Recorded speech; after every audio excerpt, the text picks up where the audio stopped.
नमस्कार दोस्तों। आपकी सेमी ऑटो वॉशिंग मशीन का वॉश टाइमर ख़राब है। आपको बस उसकी मोटर चलानी है, कैसी भी उसकी मोटर चल जाए, न उसमें बजर बजे और ना ही उसका सिलेक्टर स्विच काम करे, बस मोटर चल जाए कैसी भी। आप मार्केट से ले लीजिए टाइमर। टाइमर जब लेंगे आप, आपकी वॉशिंग मशीन में जो टाइमर लगा है वही टाइमर आप ले लीजिए। टाइमर को के अंदर आपको इस तरह से 7 तार बाहर निकली हुई दिखाई देंगी। 3 तार एक साइड में और 4 वायर एक साइड में निकली हुई रहेंगी। आप कनेक्शन करते समय एक काम कीजिए, जिधर 3 वायर निकली है उसकी पहली वायर को आप इस तरह से पकड़ लीजिए। उसमें आपको इस तरह से ये कनेक्टर लगा हुआ दिखाई देगा। आप उसमें टेप ले लीजिए और उसको टेप लगा दीजिए ऐसे। बगैर किसी झंझट के आप इस तरह से अपनी वॉशिंग मशीन में टाइमर लगा करके वॉशिंग मशीन काम वैसी की वैसी करेगी। बस इस वायरिंग से बजर नहीं बजेगा और सेलेक्टर स्विच काम नहीं करेगा, बाकी वॉशिंग मशीन अच्छे से काम करेगी। इसमें आपने टेप लगा दी। आप अब इस तरह से कनेक्टर वाली इन 3 वायरों में से एक और होगी, उसको और ले लीजिए।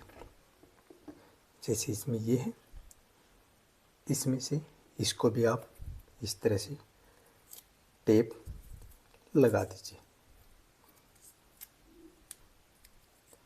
टेप इसलिए लगाना है दोस्तों, ताकि कहीं बॉडी में लग करके करंट ना आ जाए, तो इसलिए आप इसमें टेप लगा दीजिए। अब आप आगे 4 वायर में देखिए। 4 वायर में भी आपको 2 वायर में इस तरह से कनेक्टर लगे हुए दिखाई देंगे। आपके टाइमर में भी कोई भी कलर हो सकता है, बस आपको ये कनेक्टर वाले में इस तरह से टेप लगा देनी है। इस तरह से आप इसको टेप लगा दीजिए। एक ये वायर है, इसमें भी आप टेप लगा दीजिए। इसमें आपकी 4 वायर अलग हो गई, 2 इस साइड से और 2 वायर इस साइड से अलग हो गई, जिसमें आगे कनेक्टर लगा था।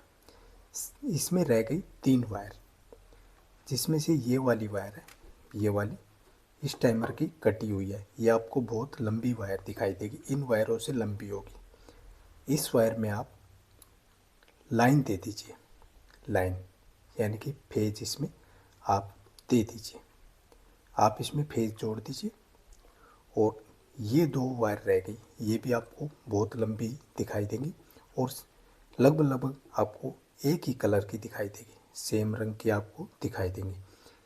इन वायरों को जहाँ से आप पुराने वाला टाइमर खोलेंगे, मोटर की कैपेसिटर वायर के साथ में एक वायर को कैपेसिटर की एक वायर के साथ में जोड़ दीजिए और एक को एक वायर के साथ में जोड़ दीजिए और आप दे दीजिए पावर।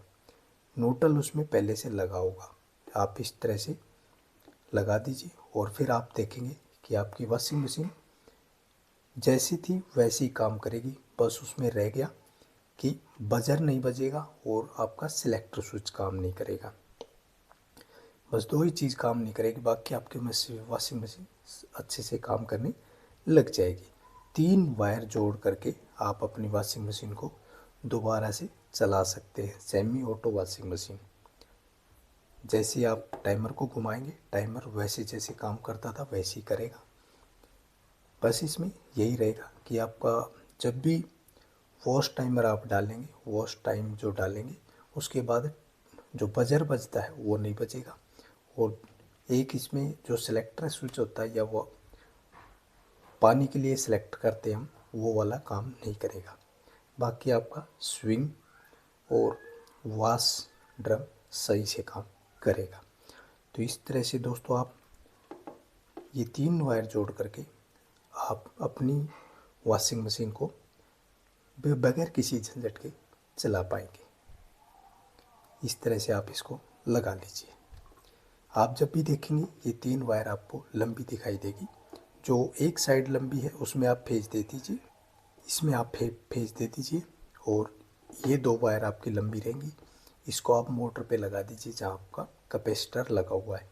वॉश मोटर पे कैपेसिटर के साथ में दोनों वायर लग जाएंगी, दोनों अलग अलग वायर पे। तो दोस्तों इस तरह से आप अपने वॉशिंग मशीन में वॉश टाइमर को लगा सकते हैं।